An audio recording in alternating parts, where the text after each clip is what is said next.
ಕರಾವಳಿಯಲ್ಲಿ ಮತ್ತೆ ನೆತ್ತರು ಕೈ ಮುಖಂಡನ ಭೀಕರ ಹತ್ಯೆ, ಹಣೆಗೆ ಗುಂಡಿಕ್ಕಿ ಮರ್ಡರ್. ಕಾರಣ ಏನು? ಸುಪಾರಿ ಯಾರದು? ಒಬ್ಬ ಅರೆಸ್ಟ್, ಇಬ್ಬರು ಎಸ್ಕೇಪ್. ಬಂಧಿತ ಹೇಳಿದ ಕೊಲೆ ಸತ್ಯ. ಉಡುಪಿಯಲ್ಲಿ ಶೂಟೌಟ್ ಸ್ಟೋರಿ ಇದು.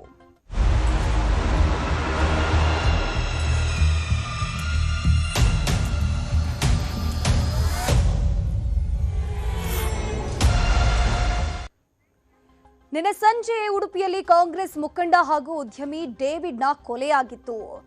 ಉದ್ಯಮಿ ಡೇವಿಡ್ ಕೊಲೆ ಪ್ರಕರಣಕ್ಕೆ ಸಂಬಂಧಪಟ್ಟ ಹಾಗೆ ಪ್ರಮುಖ ಆರೋಪಿ ರಾಜು ಕಾಲಿಗೆ ಗುಂಡೇಟು ಹಾರಿಸಿ ಬಂಧನ ಮಾಡಲಾಗಿದೆ. ಉಡುಪಿ ಜಿಲ್ಲೆಯ ಬೈಂದೂರಿನ ಒತ್ತಿನಣೆಯಲ್ಲಿ ಇವರನ್ನ ಅರೆಸ್ಟ್ ಮಾಡಿರುವುದು. ಪ್ರಮುಖ ಆರೋಪಿ ರಾಜು ಕಾಲಿಗೆ ಗುಂಡು ಹಾರಿಸಲಾಗಿದೆ. ಕೃತ್ಯದಲ್ಲಿ ಭಾಗಿಯಾಗಿದ್ರು ಒಟ್ಟು 3 ಆರೋಪಿಗಳು. ಬೈಂದೂರಿನಲ್ಲಿ ಇವರಿರ್ತಾರೆ ಅನ್ನುವಂತ ಮಾಹಿತಿ ಸಿಗುತ್ತೆ. ಬೈಂದೂರಿನ ಒತ್ತಿನಣೆಯಲ್ಲಿ ಈ ಆರೋಪಿಗಳು ಪತ್ತೆಯಾಗಿರ್ತಾರೆ. ಮಾಹಿತಿ ತಿಳಿದು ಸ್ಥಳಕ್ಕೆ ಧಾವಿಸಿದ್ರು ಪೊಲೀಸರು. ಆ ಸಂದರ್ಭದಲ್ಲಿ ಆ 3 ಜನರು ಕೂಡ ಪೊಲೀಸರ ಮೇಲೆ ಮುಗಿಬೀಳ್ತಾರೆ, ಹಲ್ಲೆ ಮಾಡೋಕೆ ಮುಂದಾಗ್ತಾರೆ. ಈ ವೇಳೆ ಪೊಲೀಸರ ಮೇಲೆ ದಾಳಿ ಮಾಡ್ತಾನೆ ಪ್ರಮುಖ ಆರೋಪಿ ರಾಜು. ಹಾಗಾಗಿ ಪೊಲೀಸರಲ್ಲಿ ಆತ್ಮರಕ್ಷಣೆಗಾಗಿ ಆರೋಪಿ ರಾಜು ಕಾಲಿಗೆ ಗುಂಡು ಹಾರಿಸಿದ್ದಾರೆ.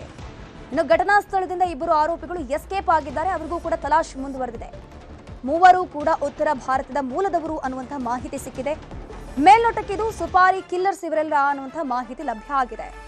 ಇನ್ನು ನಾಪತ್ತೆ ಆಗಿದ್ದಾರೆ ಇಬ್ಬರು, ಅವ್ರಿಗೂ ಕೂಡ ಶೋಧ ಕಾರ್ಯ ಮುಂದುವರೆದಿದೆ. ಇಲ್ಲಿ ಯಕ್ಷ ಪ್ರಶ್ನೆಯಾಗಿ ಕಾಡ್ತಾ ಇರುವಂಥದ್ದು ಸುಪಾರಿ ಕೊಟ್ಟವರು ಯಾರು ಅನ್ನುವಂಥದ್ದು. ಅದ್ರ ಬಗ್ಗೆ ತನಿಖೆ ಕೂಡ ನಡೀತಾ ಇದೆ. ಘಟನೆಯಲ್ಲಿ ಎಸ್ಐ ತೇಜಸ್ವಿ ಅವರಿಗೆ ಗಾಯವಾಗಿದ್ದು ಖಾಸಗಿ ಆಸ್ಪತ್ರೆಯಲ್ಲಿ ಅವರು ಚಿಕಿತ್ಸೆಯನ್ನು ಪಡಿತಾ ಇದ್ದಾರೆ. ಪರಾರಿಯಾಗಿರೋ ಇಬ್ಬರಿಗಾಗಿ ಪೊಲೀಸರು ತೀವ್ರ ಶೋಧ ನಡೆಸ್ತಾ ಇದ್ದಾರೆ. ನೀವು ಸ್ಕ್ರೀನಲ್ಲಿ ನೋಡ್ತಾ ಇದ್ರಲ್ಲ, ಅಲ್ಲಿ ಡೇವಿಡ್ ಬರುವಂತಹ ಸಂದರ್ಭದಲ್ಲಿ ಒಬ್ಬ ಬಂದು ತಲೆಗೆ ಪಿಸ್ತೂಲ್ ಇಟ್ಟು ಶೂಟ್ ಮಾಡ್ತಾನೆ ನೋಡಿ, ಆತನೇ ರಾಜು ಅಂತ. ಅಲ್ಲಿಗೆ ತಲೆಗೆ ಗುಂಡು ಹಾರಿಸಿ ಅದಾದ್ಮೇಲೆ ಆ ಕಾರ್ನ ಸುತ್ತಮುತ್ತ ಹೋಗ್ತಾನೆ. ಅದಾದ್ಮೇಲೆ ಓಡ್ ಬಂದು ಬೈಕ್ನಲ್ಲಿ ಕೂತ್ಕೊಂಡು ಎಸ್ಕೇಪ್ ಆಗಿರ್ತಾನೆ. ಇವನ್ ಜೊತೆ ಬೈಕ್ ಮುಂಭಾಗದಲ್ಲಿ ಬೈಕ್ ಚಲಾವಣೆ ಮಾಡ್ತಿರುವಂತಹ ಒಬ್ಬ ವ್ಯಕ್ತಿ, ಒಟ್ಟು 3 ಜನರು ಬಂದಿರ್ತಾರೆ. ಉತ್ತರ ಭಾರತದವರು. ಹಿಂಭಾಗದಲ್ಲಿದ್ದಂತಹ ರಾಜು ಏನಿದ್ದಾನೆ ಆತನ ಮೇಲೆ ಈಗ ಗುಂಡೇಟು ಬಿದ್ದಿರೋದು, ಆತನ ಕಾಲಿಗೆ ಬಿದ್ದಿರೋದು. ನೀವು ಸ್ಕ್ರೀನಲ್ಲಿ ನೋಡ್ತಾ ಇದ್ರೆ ಆತನ ಕಾಲಿಗೆ ಸರ್ಜರಿ ಮಾಡಿ ಆ ಗುಂಡನ್ನು ಹೊರಗೆ ತೆಗೆದು ಆತನನ್ನ ಆಸ್ಪತ್ರೆಯಲ್ಲಿ ಚಿಕಿತ್ಸೆಗಾಗಿ ದಾಖಲಿಸಿದ್ದಾರೆ. ಇದರಲ್ಲಿ ಪೊಲೀಸರಿಗೂ ಕೂಡ ಗಾಯಗಳಾಗಿದೆ. ಪೊಲೀಸರನ್ನು ಕೂಡ ಆಸ್ಪತ್ರೆಗೆ ದಾಖಲಿಸಿ ಚಿಕಿತ್ಸೆ ಕೊಡಿಸುವಂತಹ ಕೆಲಸ ಆಗಿದೆ. ಈಗ ಯಕ್ಷ ಪ್ರಶ್ನೆಯಾಗಿ ಕಾಡ್ತಾ ಇರುವಂಥದ್ದು ಏನಪ್ಪಾ ಅಂತಂದ್ರೆ, ಈ ಒಂದು ಕೊಲೆಗೆ ಪ್ರಮುಖ ಕಾರಣ ಯಾರು? ಇವರು ಕೊಲೆ ಮಾಡಿದರೆ ಹೌದು, ಬಟ್ ಇವರೆಲ್ಲರೂ ಕೂಡ ಸುಪಾರಿ ಕಿಲ್ಲರ್ಸ್ಗಳು. ಉಡುಪಿಯಲ್ಲಿ ಕಳೆದ ವಾರವೂ ಕೂಡ ಒಂದು ಕೊಲೆ ಆಗಿತ್ತು. ಜುಲೈ 31ರಂದು ಮುಂಜಾನೆ ಸುಮಾರು 3:30 ಸುಮಾರಿಗೆ ಕುಂದಾಪುರದ ಚರ್ಚ್ ರಸ್ತೆಯಲ್ಲಿರುವಂತಹ ಹೋಲಿ ರೋಸರಿ ಚರ್ಚ್ ಎದುರು ಐವನ್ ರಿಚರ್ಡ್ ಮಸ್ಕರೇನಸ್ ಎಂಬಾತನ ಕೊಲೆ ನಡೆದಿತ್ತು. ಹಣಕಾಸಿನ ವ್ಯವಹಾರದ ವಿವಾದದ ಹಿನ್ನೆಲೆಯಲ್ಲಿ ಮಸ್ಕರೇನಸ್ ಅವರನ್ನ ಅವರದ್ದೇ ವ್ಯಾಪಾರ ಪಾಲುದಾರನಾದ ಡೆರಿಕ್ ಕ್ರಾಸ್ತಾ ಎಂಬಾತ ಗುಂಡಿಕ್ಕಿ ಕೊಂದಿದ್ದ. ಈ ಕೊಲೆ ಮಾಸೋ ಮುನ್ನವೇ ಮತ್ತೊಂದು ಮರ್ಡರ್ ನಡೆದಿದೆ. ಇದರಿಂದಾಗಿ ಇಡೀ ಉಡುಪಿ ಜಿಲ್ಲೆಗೆ ಬೆಚ್ಚಿ ಬಿದ್ದಿದೆ. ಇದರ ಬಗ್ಗೆ ಪೊಲೀಸರು ಕೂಡ ತನಿಖೆ ನಡೆಸ್ತಾ ಇದ್ದಾರೆ. ಹಳೆ ವೈಷಮ್ಯ ಇದೆಯಾ ಅಥವಾ ಈ ಡೇವಿಡ್ ಹಿಂದೆ 14 ಕೇಸ್ಗಳಿತ್ತಂತೆ. ಈತನೂ ಕೂಡ ಸಾಕಷ್ಟು ಕ್ರಿಮಿನಲ್ ಆಕ್ಟಿವಿಟೀಸ್ಗಳಲ್ಲಿ ಭಾಗಿಯಾಗಿದ್ದಂತೆ. ಅದರಲ್ಲಿ ಯಾರಾದರೂ ರಿವೆಂಜ್ ತೀರಿಸ್ಕೊಳ್ಬೇಕು ಅಂತ ಹೇಳ್ಕೊಂಡು ಈತನ ಮೇಲೆ ಅಟ್ಯಾಕ್ ಮಾಡಿದ್ರ ಅಥವಾ ಈತನನ್ನ ಸಾಯಿಸಬೇಕು ಅಂತ ಹೇಳ್ಕೊಂಡು ಉತ್ತರ ಭಾರತದಿಂದ ಈ ಶಾರ್ಪ್ ಶೂಟರ್ಸ್ಗಳನ್ನ, ಸುಪಾರಿ ಕಿಲ್ಲರ್ಸ್ಗಳನ್ನ ಉಡುಪಿಗೆ ಕರೆಸ್ಕೊಂಡ್ರ ಅಥವಾ ಈ ಆರೋಪಿಗಳು ಉತ್ತರ ಭಾರತದವರಾಗಿದ್ರೂ ಕೂಡ ಉಡುಪಿಯಲ್ಲೇ ಅಕ್ಕಪಕ್ಕದಲ್ಲಿ ವಾಸಿಸ್ತಾ ಇದ್ರ? ಇವೆಲ್ಲವೂ ಕೂಡ ಪ್ರಶ್ನೆಯಾಗಿ ಉಳ್ಕೊಂಡಿದೆ. ಈಗಾಗಲೇ ಪೊಲೀಸರು ತನಿಖೆ ನಡೆಸ್ತಾ ಇದ್ದಾರೆ. ಆ ಒಂದು ಸುಪಾರಿ ಕಿಲ್ಲರ್ ಏನಿದ್ದಾನೆ ಆತ ರಾಜು, ಆತನ ಬಾಯಿಯಿಂದ ಸತ್ಯವನ್ನು ಕಕ್ಕಿಸುವಂತಹ ಕೆಲಸ ಕೂಡ ಆಗ್ತಾ ಇದೆ. Exact reason ಗೊತ್ತಾಗಬೇಕಿದೆ.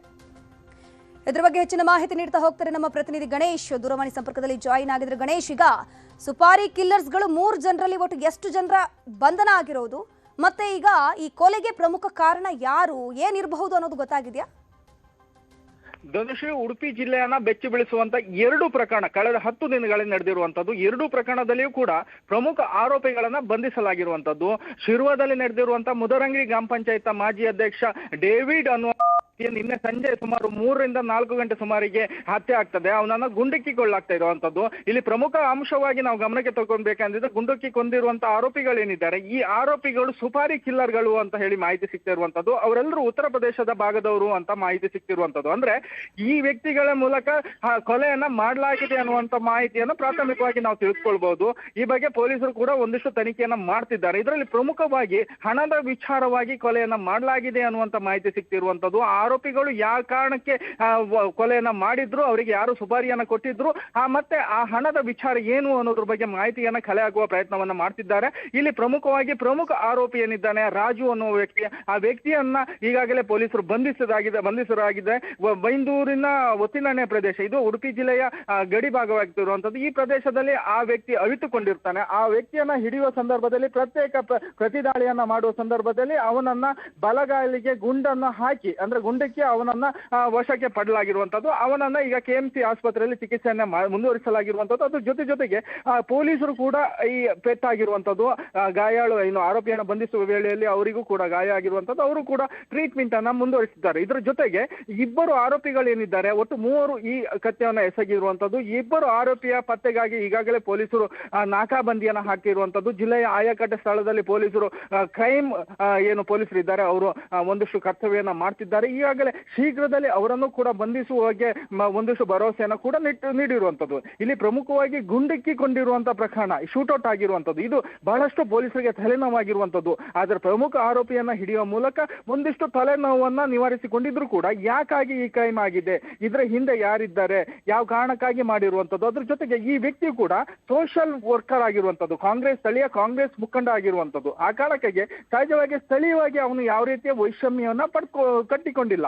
ಅಂದ್ರೆ ಸಹಜವಾಗಿ ಎಲ್ಲರ ಜೊತೆಗೆ ಒಡನಾಟವನ್ನ ಮಾಡಿರುವಂತದ್ದು. ಅಂದ್ರೆ ಕೊಲೆ ಮಾಡುವಷ್ಟು ವೈಷಮ್ಯವನ್ನ ಪಡೆದುಕೊಳ್ಳದೇ ಇದ್ರೂ ಕೂಡ ಈ ವ್ಯಕ್ತಿಯ ಹಿಂದೆ ಸುಮಾರು 14 ಪ್ರಕರಣಗಳು ದಾಖಲಾಗಿರುವಂತದ್ದು. ಒಂದು ಸೂಸೈಡ್ ಮಾಡಿಕೊಳ್ಳುವಂತ ಪ್ರಚೋದನೆ ಕೇಸಲ್ಲಿ ಕೂಡ ಈ ವ್ಯಕ್ತಿಯ ಮೇಲೆ ಇರುವಂತದ್ದು. ಅಂದ್ರೆ ಕ್ರೈಮ್ ಹಿಸ್ಟ್ರಿಯಲ್ಲಿ ಇರುವಂತ ವ್ಯಕ್ತಿ ಆದ್ರೂ ಕೂಡ ಇತ್ತೀಚಿನ ದಿನಗಳಲ್ಲಿ ಸಾಮಾಜಿಕವಾಗಿ ಸಮಾಜದಲ್ಲಿ ಒಳ್ಳೆ ರೀತಿಯ ಜೀವನವನ್ನ ಮಾಡ್ತಿದ್ದ. ಆದ್ರೆ ಅವನಿಗೆ ಕೊಲೆ ಮಾಡುವಷ್ಟು ವೈಷಮ್ಯ ಯಾಕಾಗಿ ಬೆಳೀತು, ಈ ವಿಲ್ಲ ವಿಚಾರ ಬಗ್ಗೆ ಪೊಲೀಸರು ತನಿಖೆಯನ್ನ ಮಾಡ್ತಿದ್ದಾರೆ. ಪ್ರಾಥಮಿಕ ಮಾಹಿತಿಯ ಪ್ರಕಾರ ಸ್ಥಳೀಯ UPCL ಕಂಪನಿ ಏನಿದೆ, ಈ ಕಂಪನಿಗೆ ಹೊರಗುತ್ತಿಗೆ ಆಧಾರದ ಮೇಲೆ ಒಬ್ಬ ಮೇನ್ ಶೂಟ್ ಯಾರು ಮಾಡಿದ್ರು ನೋಡಿ, ಆತ ಸಿಕ್ಕಿಬಿದ್ದಾನಲ್ವಾ, ಪೊಲೀಸರಿಗೆ ಸತ್ಯ ಗೊತ್ತಾಗಿರಬಹುದಲ್ವಾ? ಈಗ ಎಕ್ಸಾಕ್ಟ್ ರೀಸನ್ ಏನು ಅನ್ನೋದು ಗೊತ್ತಾಗಿಲ್ವಾ ಹೇಗೆ?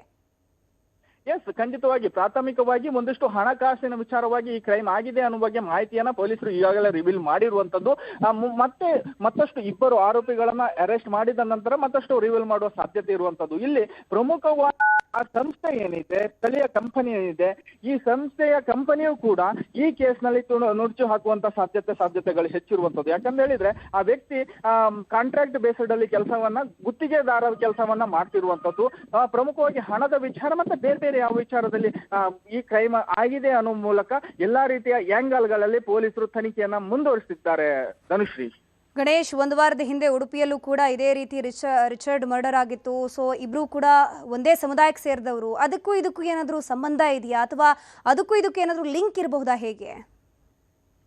ಖಂಡಿತವಾಗಿ ಪ್ರಥಮ ಬಾರಿ ಈ ಕೊಲೆ ಆದ ನಂತರ ಈ 2 ಕೇಸ್ಗಳಿಗೆ ಅಂತ ಹೇಳಿ ಉಡುಪಿ ಜಿಲ್ಲೆಯಲ್ಲಿ ಆಗಾಗ ಚರ್ಚೆ ಆಗ್ತು. ಆದ್ರೆ ಆ ಕೇಸ್ ಹಳೆ ಕೇಸ್ ಏನಿದೆ ಅದು ಇಬ್ಬರು ಪಾಲುದಾರಿಕೆ ವ್ಯವಹಾರದಲ್ಲಿ ಆಗಿರುವಂತ ಕೇಸ್ ಆದ ಕಾರಣಕ್ಕೆ ಅದು ಬೇರೆ ಪ್ರಕರಣ, ಈ ಪ್ರಕರಣ ಬೇರೆ ಅನ್ನುವ ಮಾತು ಈಗ ಪ್ರಾಥಮಿಕ ತನಿಖೆಯಲ್ಲಿ ಸಿಕ್ಕಿರುವಂತದ್ದು. ಆ ಡೆರಿಕ್ ಮತ್ತೆ ಏನು ಇಲ್ಲಿ ಹತಾರಾಗಿರುವ ಆರೋಪಿಗಳಿಗೆ ಯಾವುದೇ ರೀತಿ ಸಂಬಂಧ ಇಲ್ಲ ಅನ್ನುವಂತ ಮಾಹಿತಿ ಈಗಾಗಲೇ ಸಿಕ್ಕಿರುವಂತದ್ದು. ಅದ್ರ ಜೊತೆಗೆ ಕುಂದಾಪುರ ಭಾಗದಲ್ಲಿ ಒಂದು ಕ್ರೈಮ್ ಆಗಿರುವಂತದ್ದು, ಅದರ 10 ದಿನದ ಅಂತರದಲ್ಲಿ ಅಂದ್ರೆ ಕೆಲ ದಿನದ ಅಂತರದಲ್ಲಿ ಈ ಕ್ರೈಮ್ ಆಗಿರುವಂತದ್ದು. ಆದ್ರೆ 2 ಪ್ರಕರಣಗಳು ಪ್ರತ್ಯೇಕವಾಗಿರುವಂತದ್ದು. ಆದ್ರೆ 2 ಕ್ರೈಮ್ಗಳೇನಿದೆ ಅದು ಒಂದೇ ಕಮ್ಯುನಿಟಿಗೆ ಸೇರಿದ್ದ ಕಾರಣಕ್ಕಾಗಿ ಒಂದಷ್ಟು ಚರ್ಚೆ ಆಗಿದ್ದು ಸತ್ಯ. ಆದ್ರೆ ಈಗ ಪೊಲೀಸರು ಆ 2 ಪ್ರಕರಣ ಪ್ರತ್ಯೇಕ ಅಂತ ಹೇಳಿ ಈಗಾಗಲೇ ಮಾಹಿತಿಯನ್ನ ನೀಡಿರುವಂತದ್ದು. ಈ ಪ್ರಕರಣ ಈ ಹಿಂದಿನ ಪ್ರಕರಣ ಏನಿದೆ ಅದಕ್ಕೆ ಈಗಾಗಲೇ ಆರೋಪಿಯನ್ನ ಬಂಧನ ಮಾಡಲಾಗಿರುವಂತದ್ದು. ಈ ಪ್ರಕರಣದಲ್ಲಿಯೂ ಕೂಡ ಪ್ರಮುಖ ಆರೋಪಿಯನ್ನ ಬಂಧನ ಮಾಡಿ ಮತ್ತಿಬ್ಬರು ಆರೋಪಿಯನ್ನ ಬಂಧನಕ್ಕೆ ಬಲೆಯನ್ನ ಬೀಸಿದ್ದಾರೆ. ಧನುಶ್ರೀ. ಥ್ಯಾಂಕ್ ಯು ಗಣೇಶ್, ತಮ್ಮೆಲ್ಲ ಮಾಹಿತಿಗಾಗಿ.